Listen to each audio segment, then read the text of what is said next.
বন্ধুগণ, আজকে আমি আপনাদের সঙ্গে শেয়ার করব ঠান্ডা ঠান্ডা কুল তরমুজের শরবত। সারাদিন রোজার শেষে ইফতারে কিংবা গ্রীষ্মের দুপুরে এক গ্লাস খেয়ে নিন আর এনার্জি ফিরে পান। আর এই জন্য আমি প্রথমেই একটা মোটামুটি 3.5 কিলো ওজনের একটা তরমুজকে নিয়েছি। তরমুজ যত বড় হবে তরমুজগুলো তত মিষ্টি হবে। তরমুজগুলোকে আমি এইভাবে কেটে নিয়েছি। কেটে নেওয়ার পর আমি যতদূর পেরেছি কাটার সময় বীজগুলোকে ফেলে দিয়েছি, আর বাদবাকি যেগুলো বীজ আছে আমি এগুলোকেও এখন ফেলে দেব। ফেলে দেওয়ার পর যদি আবার থেকে যায় পরে আমি বীজগুলোকে আটকিয়ে নেব।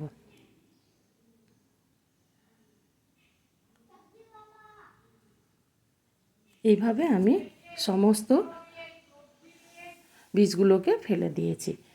এবার যেগুলো থাকবে পরে আটকিয়ে নেব। এবার একটা মিক্সিং জার নিয়েছি, মিক্সিং জারের মধ্যে আমি দিয়ে দেব টুকরো করা তরমুজগুলো। আমি দুবারে এগুলোকে গ্রাইন্ড করব, কারণ একবারে হবে না। দিয়ে দিলাম। এবার আমি এখানে দিয়ে দেব চিনি। যেহেতু আমার তরমুজটা মিষ্টি আছে বড়, সেহেতু আমি এখানে 2 চামচ মতো মোটা দানা চিনিটা দিয়ে দিলাম, আর দিয়ে দিলাম 4 টুকরো মতো বরফ। এবার এটাকে আমি গ্রাইন্ড করে নেব। আমার গ্রাইন্ড হয়ে গেছে, দেখুন বন্ধুরা, আমি একদম গ্রাইন্ড করে নিয়েছি। এবার এটাকে আমি একটা বোলের মধ্যে ছেঁকে নেব।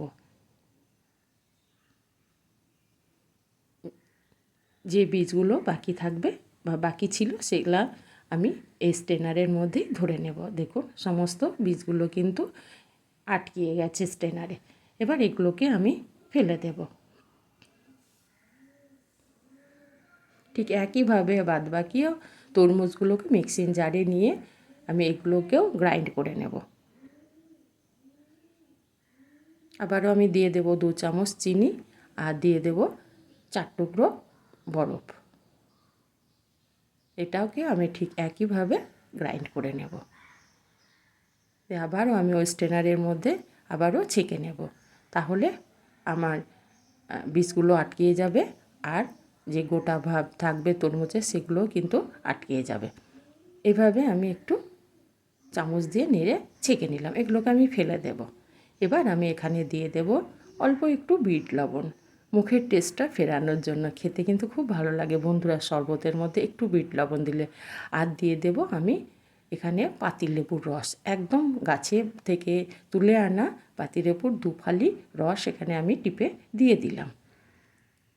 দিয়ে দেওয়ার পর আমি এই বিট লবণ আর লেবুর রসটাকে শরবতের সঙ্গে ভালো করে মিশিয়ে নেব।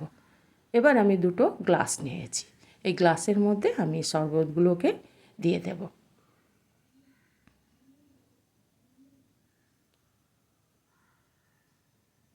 এভাবে আমি গ্লাসের মধ্যে দিয়ে দিলাম।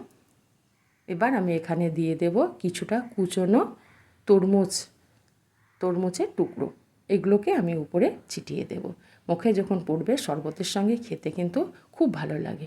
আর একদম ঠান্ডা ফ্রিজের মধ্যে রেখে দেন, দিয়ে কিন্তু এটা খেলে খুব ভালো লাগে।